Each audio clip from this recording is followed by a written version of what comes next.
Welcome back. Now, civil societies led by the National Integrity Alliance have opposed the appointment of Director of Public Prosecutions, DPP, Nordin Haji, as the next Director General of the National Intelligence Service. Led by Transparency International Executive Director Sheila Masinde, the group said Haji's nomination has contravened Chapter 6 of the Constitution, which provides guidelines on leadership and integrity. They accuse Haji of withdrawing corruption cases against political leaders amounting to a loss of 11.3 billion shillings. As Willie Lusige reports, the civil societies will today hand their petition against Haji's appointment to the Public Service Commission. We shall just play that story momentarily as we try and delve deeper on this particular issue. I'm holding court this morning with Dr. Makali Mulu, who is a Member of Parliament, Kitui Central. Also, we do have with us Wilson Sosyon, who is the CAS Ministry of Tourism, and Danson Mungatana joining us as well, who is the Senator for Tana River. Good morning, Danson Mungatana. Morning. And good to see you. I got your text, yeah? Yes, and I knew you'd be coming in late a bit. Yes. But it was good to see you. Thank you. Right.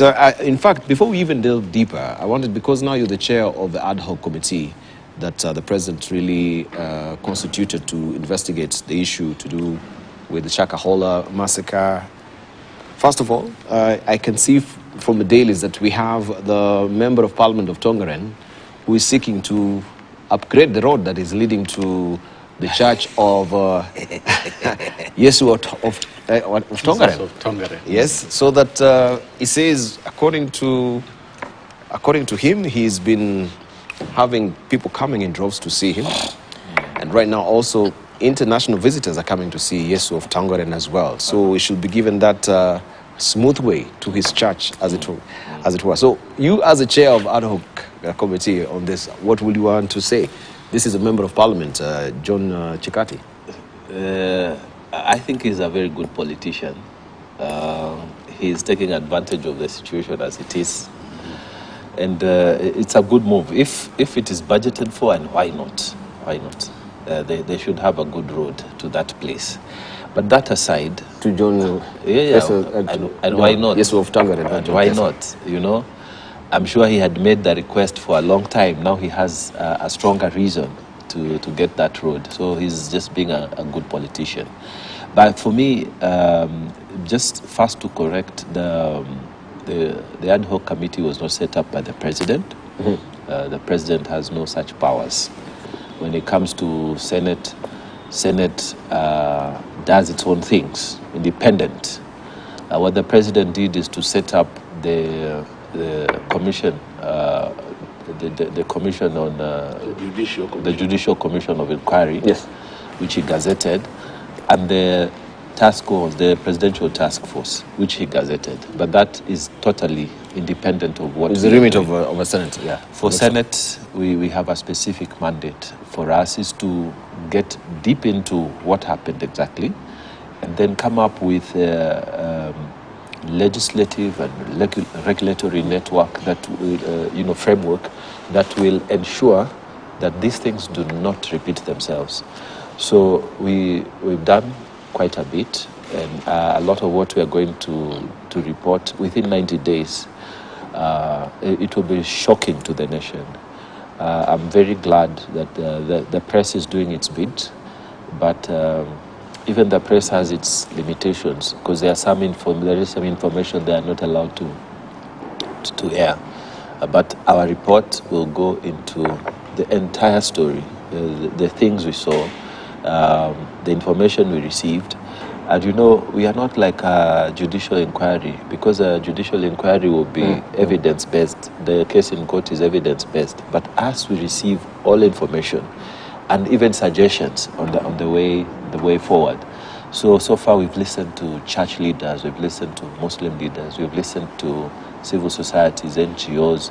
We've been with Red Cross, we've talked to the forensic people, we've talked to the security people, both in camera and on camera, and it is shocking. One thing that is very clear to me, that yes, let us have freedom of worship, it's guaranteed in the Constitution, but yes, let us have security of the public guaranteed as well. So practice your freedom of worship with responsibility. And this is the framework that everybody is talking about.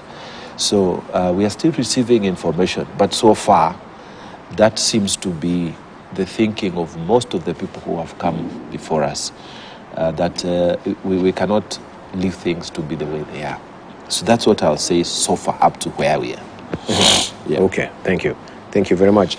And well, we're eagerly waiting to read from this particular report. Every Kenyan wants to see how far and when did it really begin. Correct. Stretching back to when this particular cult was formed. Correct. With this really, the threshold maybe rise beyond even 1,000. Correct. Since also we have very interesting reports that are coming from there that you say they're not for the public right now, but it's really devastating. It is. It is. Very many people we left in Malindi, families, still are hoping against hope that they will find their loved ones. Right. And the good thing that I think also the salutary effort that the committee is trying to put forward is the fact that we still have this material on the net. You still can actually go and listen to some of the messages from the YouTube. Correct. And that should have been the first thing that the Communications Authority of Kenya will have done to bring down these particular messages from YouTube. You're right. So we have also asked the Minister of ICT and Communications, Honorable Owalo, to come before the committee to explain what is this, you know. So we will have him, the communications authorities, and all those agencies that are working with him. And I'm sure maybe before even we come, they will be able to sort of stop that, because we have said this one has something to do with radicalizing the mind, and it starts with the material that you are referring to in the internet. Mm-hmm. It must be suspended, and we know that that must be done.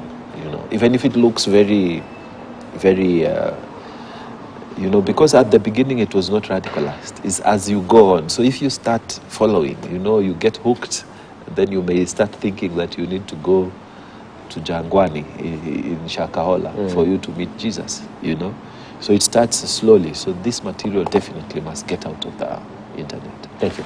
Thank you for that, of course, up speed that you're putting up with us and putting out, of course, Kenyans to really know what is happening as far as the Shakahola massacre is concerned, and we shall be putting tails on that as well.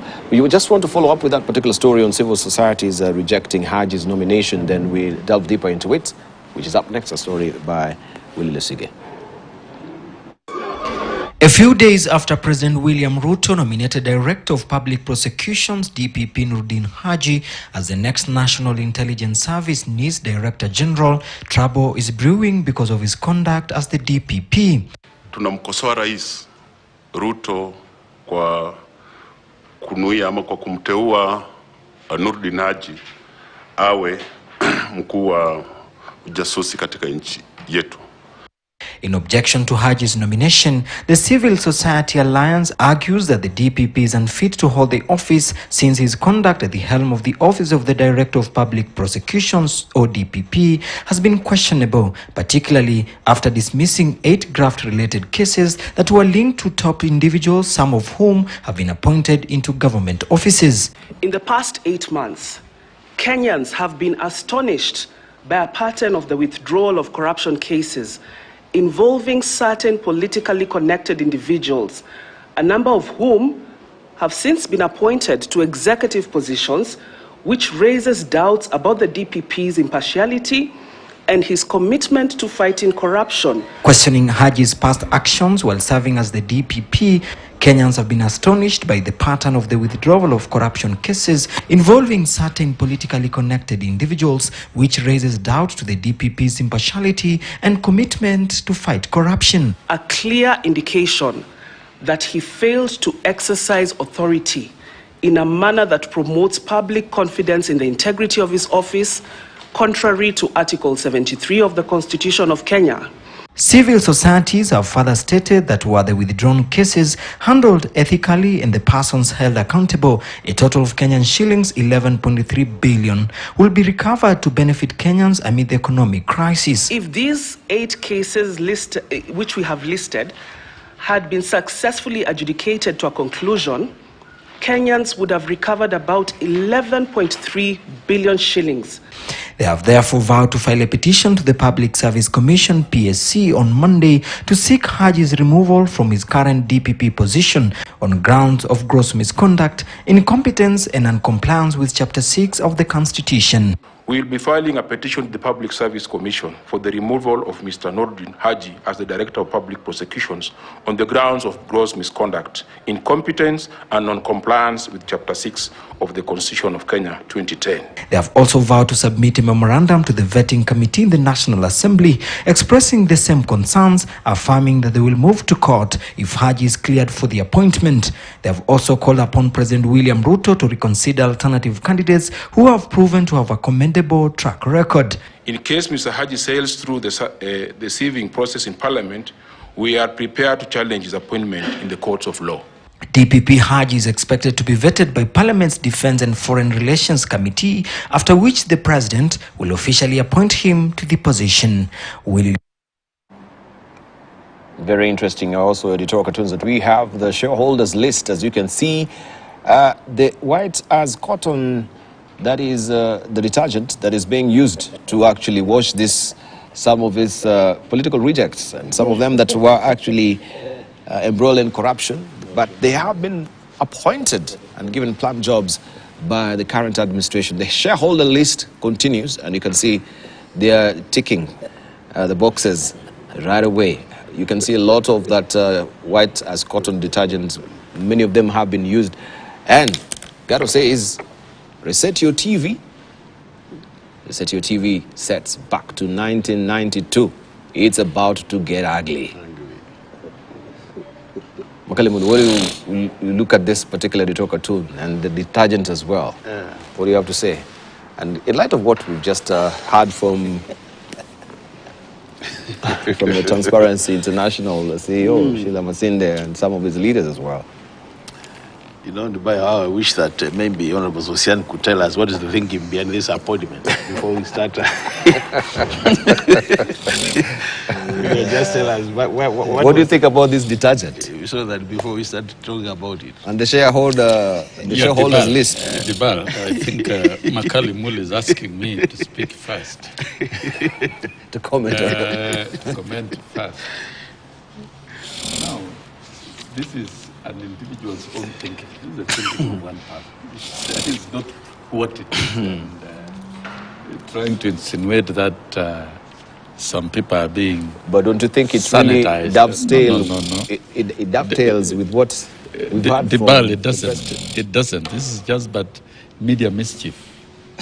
This is what I would call pure media mischief. Try and make to look a process look ugly, to bastardize a process. I don't think that is fair, because tell me, list a name of an individual who has been appointed to this government who does not merit.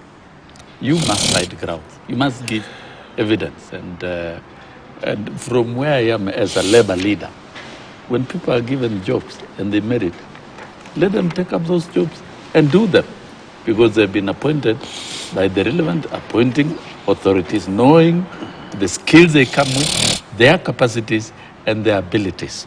And let me say this.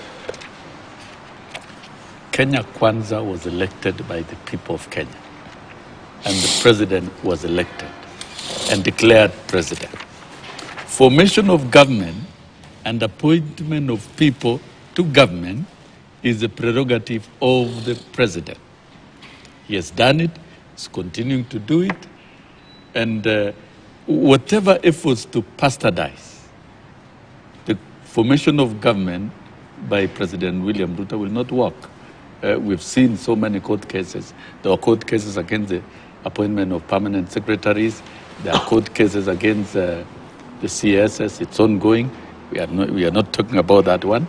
Now we have seen this drama of the civil societies on Nordin Haji, the DPP. Now they are waking up today to know that the DPP has got integrity issues and that he should not even be appointed as the director NIS. I think this is just but mischief and trying to bastardize the process. Rashid Echesa has been a cabinet minister in this country. We know. He is a known citizen. He has been a member of the cabinet in this country. He has served in the government before, and appointing him to a key government position does not surprise. But it is important to also note that he's been ousted. Let me tell you, the media and Azimio... It's good to put facts on the table as well. I'm putting facts. He's been an ousted cabinet secretary, hasn't he? I'm putting facts. It doesn't matter whether he was ousted or not, but he served in the cabinet. What were the reasons for him to be appointed to the cabinet? Because he merited at that time. Have those merits evaporated? Definitely they have not. And by the way, whichever, in any elections, now and in future, when a president is elected, he will appoint people to government at whatever stage. And so, trying to demonize every other appointee to the Kenya Kwanza government, I don't think merits any political instrument at all, or any moral grounds for fighting it. I think what our brothers in Azimio and the media that has been so biased on Kenya Kwanza, because media must be balanced in reporting. You must be balanced, and media has demonstrated absolute and biasness, which is a democratic right. Nobody's worried about, even if you go to the US, the main media houses, they also act biased. So there's nothing wrong with media acting biased in Kenya. But the best way of media acting in this country is to be balanced in reporting. Nothing is going to stop Kenya Kwanza from constituting government. Nordin Haji has been appointed the director NIS. Okay. And he will be the director NIS. And the government will move on. And the country will move on. Some of these arguments doesn't make sense. All right, thank you. I think that the media should find something else to argue about. But we'll still come to the Nordin Haji and what the Constitution is saying. Is drawn by one person. And that does not mean his opinion. It is the opinion of one person. Just trying to bastardize. And anyway, there is nothing wrong with washing people so that they look yellow and we paint them yellow. Even Makali Muli, we shall also paint you yellow. And Debal, if you also like it, we shall paint you yellow with our philosophy. That's our mission. You know, Debal, why I was asking my colleague to go first is because I knew very well he will struggle a lot to explain this thing. And you can see he's actually struggling to But my lawyer is here. My lawyer will be... He's good, he has a lawyer. I've struggled, I've said it but I think what the cartoonist is saying, and it's straightforward, Debal, he's saying that we are people who have questionable integrity issues in the past. We know them, we live in this country. Issues have been raised about some of these individuals. It seems that when the Kenya Kwanza government took over, all these issues have been buried and they no longer matter when it comes to the appointment. And I think the question we should be asking ourselves, we have the Honorable Sosion, and we need to be, this is a national TV, we need to be serious. The question is, are the issues being raised by the civil society facts or are they just allegations? This gentleman called DPP, at one point, he went publicly and said that he was influenced by the executive to make decisions. And as a result of that, he was able to push people to court on a case which didn't have any strong background. Now, today, the same individual, we have pushed him now to be in charge of intelligence in this country, which is a very critical, you know, this department called NIS is one of the key departments when it comes to security matters of this country. Assuming he goes and is influenced the same way to make decisions or to advise the government matters in intelligence, which are influenced and then not the reality on the ground. And then things go wrong. You know, Dibal, security matters, when they go wrong, the impact or the implication of that is totally different from when you take somebody to court and you say you can withdraw the cause because there is no evidence. We have a lawyer with us here. So Kenyans must be concerned that if this character, this individual did say himself, not somebody else saying it, that I was influenced, I think we have a right to be concerned as Kenyans. The other question is, he has a tenure of office of 8 years, which he has not served fully. Now you're getting him out of that office and giving him another critical office in the Republic. Yeah, this is what I wanted to... Without really, are we saying we are short of other people in this country who could still serve this position and allow him to complete? Because my wish should have been that let's see him complete his term as the DPP and he actually goes home where he belongs. From Western Confession, I think from Western Confession, if I were him, he should be heading home. Right. This is what I wanted to get clarity from also Danson Mukatana. Yes. You, just to pick the brains of a lawyer, as you say, he has a tenure of office. Yes. I just read before we took a short break, Article 157, Correct. subsection 5 of the Constitution. Yes. And you have it with you there. It says the Director of Public Prosecution shall hold office for a term of 8 years and shall not be eligible for reappointment, of course, in that particular position. Yes. But he has a tenure, of course, the benefit of having the tenure of office for 8 solid good years. Has he resigned? To my knowledge, he has not resigned. He has not resigned. Yes. So, does the president have any lordly right, Yes. looking at the Constitution, for him Yes. to appoint him as the chief spy? Okay, let me just start by looking at that cartoon and saying this. Dibal, yule ametengeza hiyo cartoon, Mungu anamuona tu. Mungu anamuona. Mungu anamuona. Because, you know, it is the same God. It is the same God of second chances. When Paul was Paul, before he became, when Paul was Saul, Yeah. before he became Paul, he was a prosecutor, a persecutor of the Lord's people. Then he changed. So I'm a real believer. You know, this whole saga of appointing people into office, somebody 10 years ago is not the same this year. So that is up for debate from my perspective.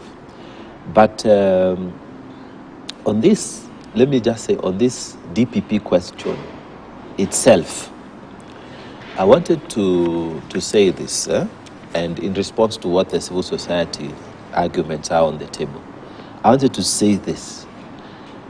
There was a time we went for a meeting with the president, not the current president, but when I was then an assistant minister in the cabinet of the President Kibaki. And we sat there. We were supposed to make a very critical decision, and I was amongst the few who were present. And the then president was a very interesting person because he liked a lot of debate. He liked to listen to all shades of opinion. And he would speak last. So we argued. Then at the end, when we were waiting now to see who has won, you know, he says, you know, you people, as you are talking, the one thing that you don't know that I know is that I know even where you all slept before you came to this meeting. I know a lot more. Some of you speaking here, I know more. So I'll tell you what I think. See, what am I saying? The executive has in its possession information that we don't have, okay? President Ruto, and in my interaction with him, he's a very bright person, and he's a person who engages. He has a reason and reasons he can defend, and information that we may not have, or even the civil society may not have, why he's appointing Nurdin Haji. We can only guess. But they have also put a very good argument on the table. You see, integrity, what. So that's why the appointment of the director of NIS is a legal process. They know that the process will kick off. There will be a hearing in the committee, in the House, and they will have an opportunity to present their worries. The president, through his team, will also come to defend his appointment, and maybe at that point he will release his reasons. You see, it's just now very dramatic because the other people have spoken, but we've not had why the nominating authority decided on Mr. Nurdin Haji. So we are taking a position before we have been informed.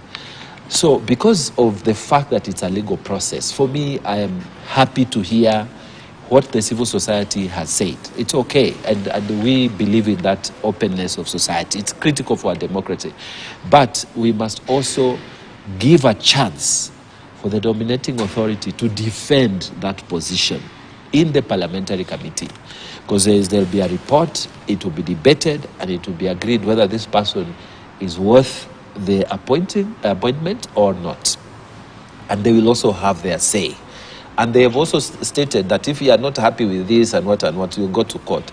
In the court also, if it should come to that, then there is also the other side where people will listen to the defense by the appointing authority. So what I love about our country is that we are a mature democracy in some issues. And the only thing I would ask the press, like my brother here has said, let's not come into conclusions. Put the issues on the table, like you say, the facts on the table, but also let us wait on the other side, because every argument has two sides of it. By many years of law, I know every argument has two sides of it. So let us wait for the defense from the appointing authority, and then let's hear what the decisions are. If they're not happy, they have also stated that we'll go to higher authorities like the court, which is okay. There will be a defense. Now, to answer the question of, does the president have authority to appoint someone who is in office? Yes, he does. Of course he does. Even when we were choosing cabinets, people who are already senators, and they still had to, they just resign. It's not a big deal. Once your appointment is through, and this is not for now. General Kaiseri also, if you remember, he was a member of parliament when he was nominated to serve in the cabinet as cabinet secretary. But that is diametrically different from this constitutional office, like for the DPP or any cabinet secretary that you're talking about. Yeah, it's diametrically different. It is not diametrically different. All they're saying there is that there is security of tenure, that this person cannot be forced to be removed against his will. He can make independent decisions. He can do within 8 years. That's why we said his cycle of appointment must not be within the political cycle of 5 years, 5 years. So he has 8 years to do his work without any form of interference. The argument being that in those 8 years, he is fully in charge of that office. Fantastic. Yeah. And you've raised a good point. Without any form of interference. Correct. Isn't this posture that we're getting from the president interference of his office? Because we don't know if it is out of his own volition that he's actually been appointed as the NIS chief. Let me take that argument to this point. Look, I'm seated as the NIS. No, I'm not the NIS. I'm seated as the DPP. Okay, I am the DPP, and then I have maybe 2 years or 1 year or maybe even 6 months to go. For example, I'm just giving a hypothetical example, and then somebody comes and tells me, look, the United Nations has an opening in the security something somewhere, and Kenya wants to nominate you to go and take that position. Now, is it a wrong thing for me to go and serve my country at a higher level? It has happened before. Even now, I'm told there is a speaker from, one of these counties who has resigned to go and join the UN security as a security person. I want to say this, it is not interference. If it is done with concurrence of the person. We have not heard from Haji who says, no, I'm being forced to leave. Haji has not said that. And we have not had the defense from the appointing authority. So let's say that there are very good arguments on the table, but there will be other side of the argument, and let's hear what they have to say in defense of that appointment. And then after that defense is heard, then the parliamentary committee can make its decision on where to go, because the information that the executive has to determine who sits on that seat is a lot. And I know they have a list of many people they can consider. And let us look at the mandate of the NIS. It is diametrically different from the ODPP.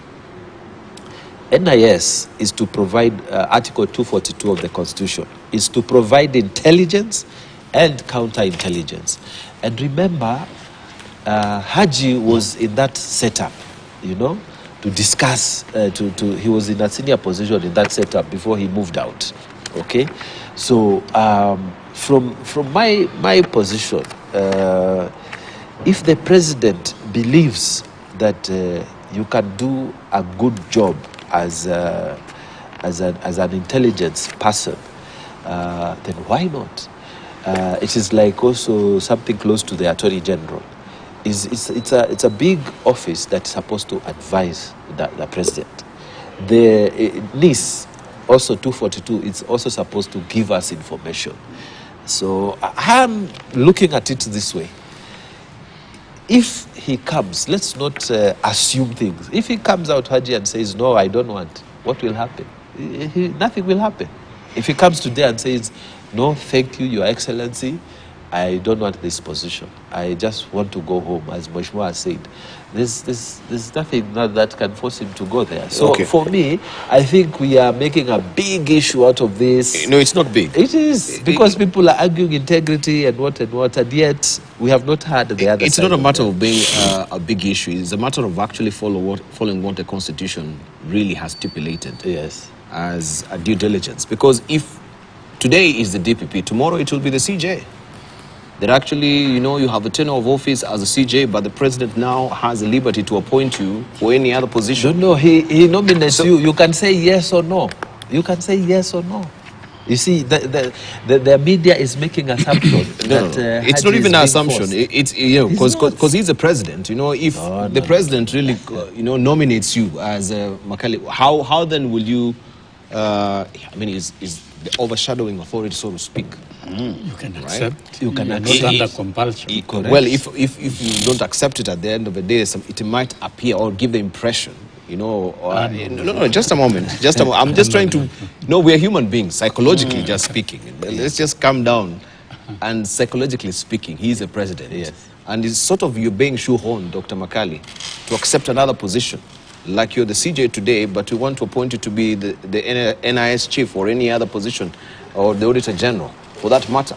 First of all, that's what I'm saying. If the president is setting this precedent, no, because you say he has got the liberty to appoint any position. But nobody would leave the position of Chief Justice to go and be a director of NIS. No, exactly. This is what we're talking about. Nobody would do that. But nobody would do that. But you can be an Attorney General. You can be in the cabinet. You can be. You know, there are some offices that you can say you can actually. My point is the interference of the executive. And Makali, I want to come back to Makali because I think I'd interfered with Makali on this.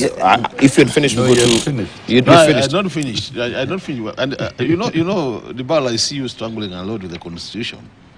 And I'm telling you, if people were serious with this Constitution, some of the names we are seeing here would not even be discussing them. Because Chapter 6 of the Constitution is very clear who should be appointed to these offices. But we've totally ignored that chapter. So if we can ignore a whole chapter of the Constitution, what about a clause you are reading somewhere? The clause of 157 does not really hold water. Yeah. So to me, the thing is, the executive, you know what the senator is saying, is that the executive will always make appointments. And I'm telling you, they will always defend their appointments. What will happen is when they come to the House, and we are all legislators, we have been in that House for long now. Gatana has been there even for longer than hers because he did serve before the 2010 Constitution. As me and him, we served after. He's now serving after. So he can be able to compare both sides. But I can tell you for sure, when the executive makes an appointment like this, the issue of the House stopping it is almost like impossible because of the whipping. You can see already, even the way they are debating here, There are some things they can't say openly. They can only say whisper. Like? So many, you know them. You have no choice but to say what you are saying. Like? It's like No, say it. So, you know, you may say something here that he has probably is problem. Nothing to hide. So the thing is, this is what we are saying here, the bar. The executive has the mandate to make all these appointments. But as Kenyans, you're only saying, even as you make them, can you consider some key or fundamental issues which must be considered, either from the Constitution or even just general practice? You know, there's what we call general practice. Like what the civil society is saying, they are saying, this gentleman did drop about 8 cases which were said to merit going through the court process. And he dropped them, saying that they didn't have any merit. You know, when you look at the civil society, there are also professionals. We have lawyers there. We have everybody you can think of in that society. So you can't tell me they just decided one morning to wake up and come and say, we don't want this gentleman, we'll be going to court. I'm sure they have their own dossier which will be presented to the court. So we just say, why do you cast those doubts? Even as when you make these appointments. When you look at Chesa, we know he was in a cabinet, was it 2013 to some? Mm-hmm. But as you said earlier, did he manage to serve the full term? No. At some point he had to be dropped. Why was he dropped? Why are we not asking why was he dropped? And if he was dropped because of reasons which are properly documented, have those issues been addressed? And that's why you see what the cartoon is saying now. We have that we are sanitizing him. And by doing that, he becomes clean and you can bring him back. But you know, Kenyans cannot forget some of these things. We are saying, when you do things in this country, and more so publicly, these things are documented. So people can make reference to why were you dropped, what did you say, and on the basis of that they think you don't fit that office. And that's how we say, if we are respecting chapter 6 of this constitution, I'm telling you, many of the people who have been appointed to this government will not be appointed. And to me, I think what we are saying is, we have so many Kenyans who are qualified. Kenya Kwanza is not short of Kenyans from their side. Forget about us, Mayo side. From their side. So that when they give us people who are going to serve in these important offices, they give us people who can be, you know, none of us is an angel. But at the same time, we would also want people, you know, perception. Let them not give people from Kenya, the people who are perceived by Kenyans to be not fit for those offices.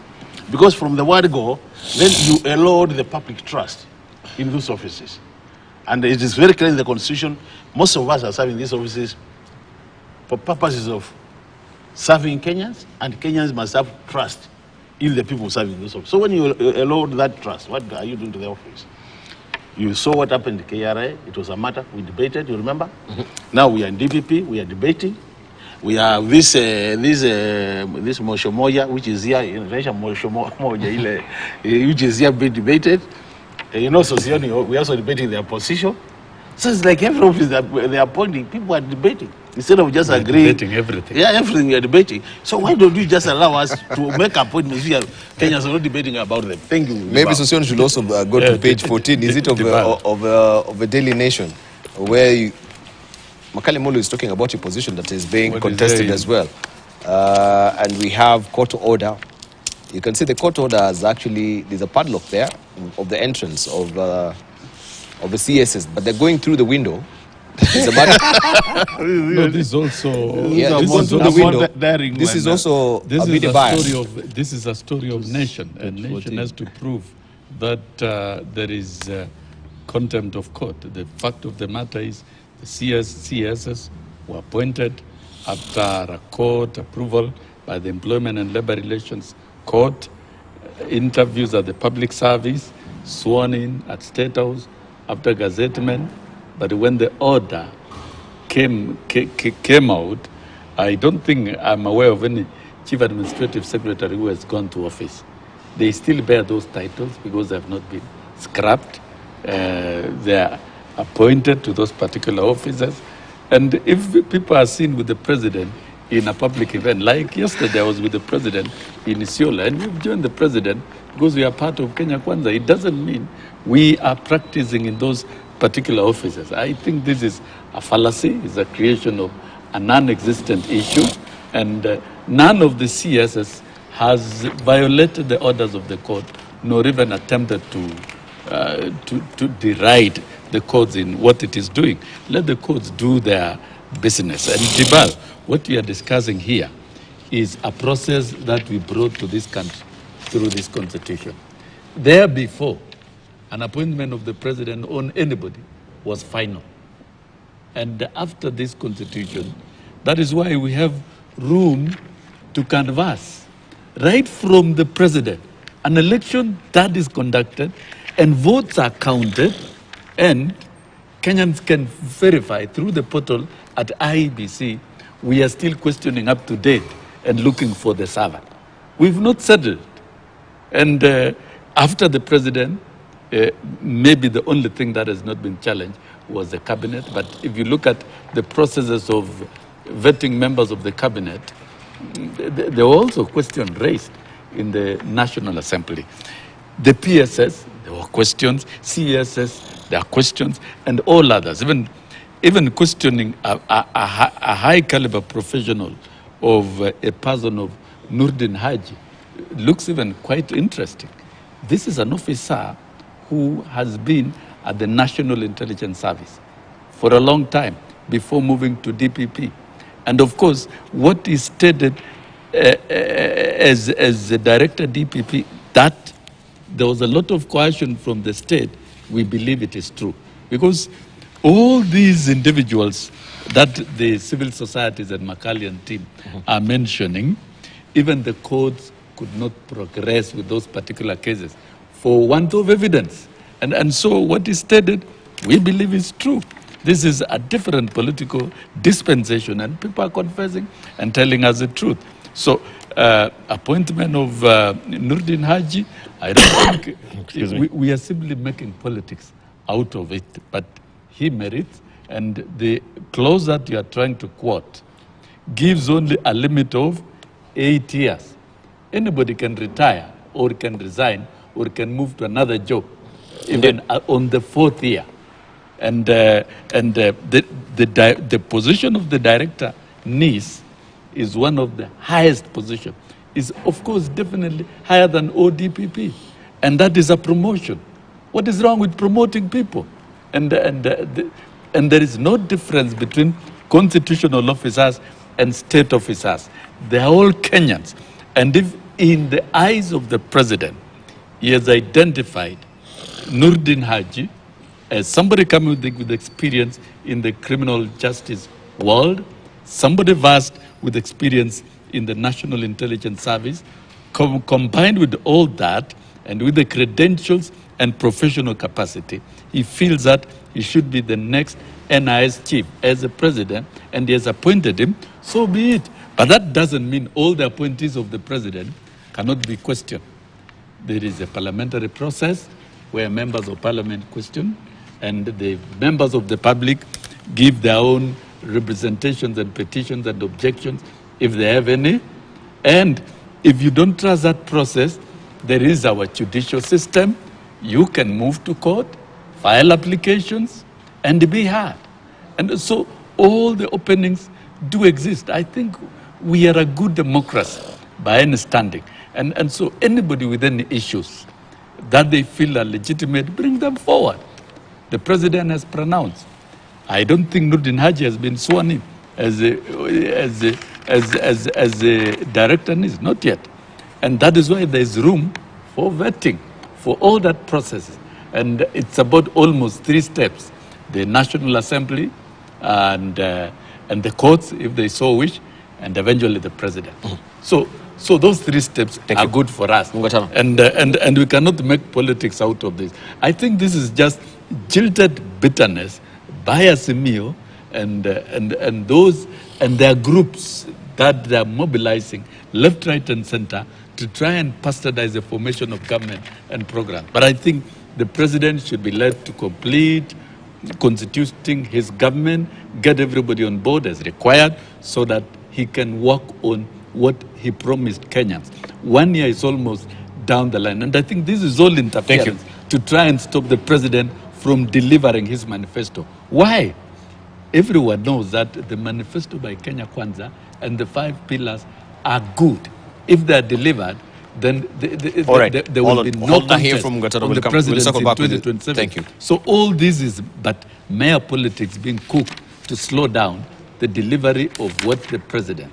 And I don't think that is going to succeed. So you want to say Azimio is working in cahoots with also the civil society? Of course. It's a fact.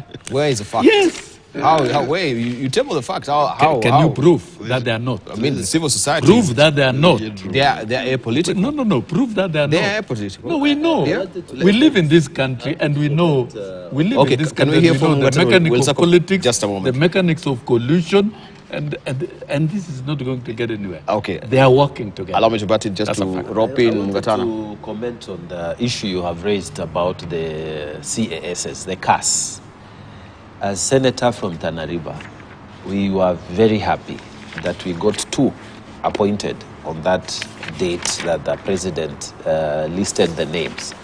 Honorable Rehema Hassan, who was our former women rep, Honorable Hussein Dado, who was our former governor. So we were very happy. And we are very concerned, Dibal, that the Law Society went to courts to stop our very good sons and daughters from taking those positions. However, the Law Society has put in a very good argument. They have said, look, there are 23 positions you advertised, but you employed 50. The court has said, pending full determination, let those people not assume office. I think those are the facts. Now, the article you are referring to is saying that no, these people are working. They are sneaking into work. I want to say, to the best of my knowledge, the people of Tana River, and including myself, are still very anxious because we know our 2 people were appointed, but they are not working. I know, because I know for a fact that they have not been paid any money. I know for a fact that they have not been given any drivers, any cars, any allocations, any emoluments. I know for a fact that they have not been going to their offices. And even if you want to defy Dibal, why would you risk, defying a court order and then you are picked up as an example when you are not being paid? There's no money you are getting. So But that is not entirely true. No, for me, because let me I know, It is true. I am here. I know. I've not been I paid. know I was CS. mentioned here. in fact, I've not been paid. Who is the chair of a I've CS not who been are in holding meetings with other CSs. So it seems this is actually no, you ongoing. see, the order was very And we'll specific. answer you as CS as we just are free But to the be. order was very specific. They were not to be paid salaries. They were not to report to offices. They were not to receive any emoluments or anything. So if let's say the Honorable Sosioni here decides with other CSs That to have we a meet. cup of tea, to see And the by the It way- was not really a cup of By tea. the way, we meet all the time. those ones now We are meet not, every Wednesday. those are not Yeah, that's a meetings fact. that As you can- cronies. You We know, just meet every friends, Wednesday. you know, because you are in the same fate, you are suffering. You are really suffering. Yeah, because listen, it is like, you remember there was a time some of our colleagues in the legal profession, you have been appointed as a judge. You know, the Uhuru has refused to appoint you, and yet you have gone through. The Judicial Service Commission has given your names. So now you have resigned from where you were because you are supposed to take up your position. There you stopped earning, and here you are not earning. So it is that kind of, you are in abeyance. So for you guys to meet and comfort each other, like the CAS is now, I mean, if you are an advocate going to court, you can't, you are doing this, you stop because you are now in a position, then there's no earning from that position. So when you say they need to discuss, you know, tell each other of their sorrows and whatever, Dival, that is not work. That is not defined as work as CASs until the court brings a decision. And if this Law Society feels there's a violation of that, Law Society has good lawyers. They will bring in the evidence, and the particular persons will be punished by the court. And I don't think anyone wants to risk that. So people are just there awaiting the court final decision. That's what I would say on the CASs. Evidence must be brought. And if evidence of contempt is there, then the court will act on the evidence. And the Law Society knows that. You wanted to comment on the CSS? Yeah, let me comment. There are questions being... the directions that the court gave did not take away the right, the constitutional right of freedom of association from the CSS. Yes. The CSS are free to converge and meet and share. But the question is not really about infringement of rights, but under whose bill? Is it under the taxpayers' bill? Under their own private bill. If they decide to meet in a hotel and take tea and share their issues, that is it. And we do that every now and again. We meet. That's a fact. As CSS, and we meet to share our own issues. And we don't meet in government offices. We meet in private premises. We discuss our issues, and that should not be construed as working. If we attend government events, that is still within our constitutional right. It doesn't mean we are performing those particular duties. If we join the president in a number of events, there is nothing wrong with that. That doesn't prejudice us the operations the operations of the court. Neither do we contempt the court. So, and in any case, proof, can Nation Media Group prove that any of the CASs has been paid from the exchequer? None. Why would somebody who is not being paid work, for that matter? So really, there is no evidence. This is just mere fishing expedition to try and bastardize the CASs, who after all have complied with the court order. It is unnecessary. Let the High Court conclude the matter that is before them, make a determination, then the country will move forward. Thank you. These are the bit. Even the Law Society, allow me to take a short break. The Law Society have accepted that it is not possible to bring up a court content based on these flying rumors being generated by Nation Media Group. So this is a story of Nation Media Group. And let me tell you, Dibal, those who have been nominated as CSs have been working within the political framework of Kenya Kwanza.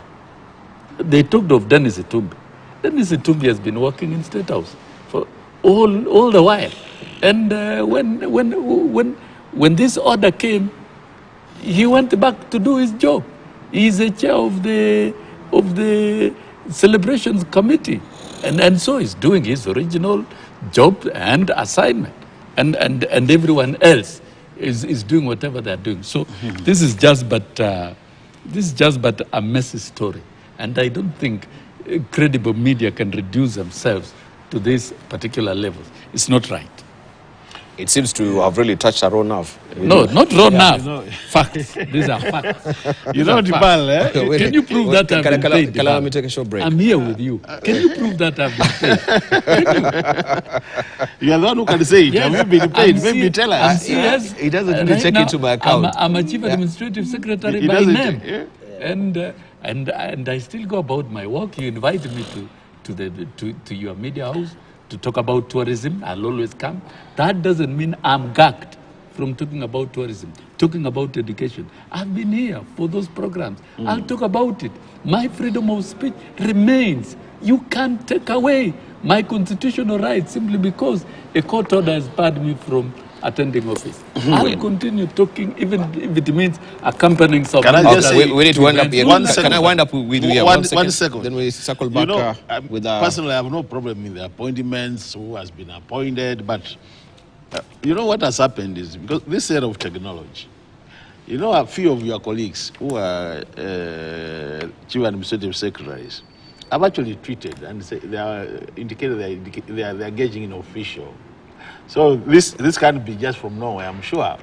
If we were to go that direction, he might have not done it himself, but a few of his colleagues have already tweeted and said, this particular day, doing this, which are official duties. There's nothing that's wrong. That's where it's coming from. Event. So a few of them are already doing some work, and we have no problem. What we are saying is, if there's a court order, can we respect the court? So that when the court gives a ruling that move to the office, nobody has any issue, you move to the office. But you know, in the past, we have had this problem where the executive disobeys court orders, and that's what we are saying is good. We don't want that to continue. We want to see it stop. At the end of the day, my colleague, you will still be working, you do your work very well, but allow the court also to... And we have no issue with that. Yeah, that's what we are saying. All of us, all the 50 of us, we are waiting for the court Not process. All the 50, some are already working. They're already tweeting saying I'm working. I don't know whether it's excitement of the office. If people attend events, with ministers and the president. Thank you. We need to take a short break. Yes, when we circle back, of course, we look at some, because we've been actually talking about the pillars of Kenya Kwanza and how the president is particularly intent on making sure they're shaken into place. But also there are unfulfilled pledges, according to the dailies as well. And you can look at some of this just before we take a short break. 10 unfulfilled pledges, review police pay within 100 days. That has not yet happened. But we know there is a task force that is undertaking this. End Medic's wars within 100 days. Prop state capture within 30 days. You complain about state capture. Comply with court orders within 60 days. Transfer devolved functions within 6 months. And we can see there's a row right now between governors and the national government as far as the health function is concerned. Also revamping of KQ within 6 months. And that the government has actually rolled back on that particular revamping of KQ, because they said they will not be bailing out KQ anymore. But there will be, or there was to be, a revamp within 6 months. Double school feeding program funds. Enforce gender rule in executive jobs. 50-50 is what we were promised, but still, you remain greatly shy on fulfilling that particular promise as Kenya Kwanza. Set up health data system. These are some of the promises as well. We'll take a short break. When we circle back, we tease out some of these unfulfilled pledges.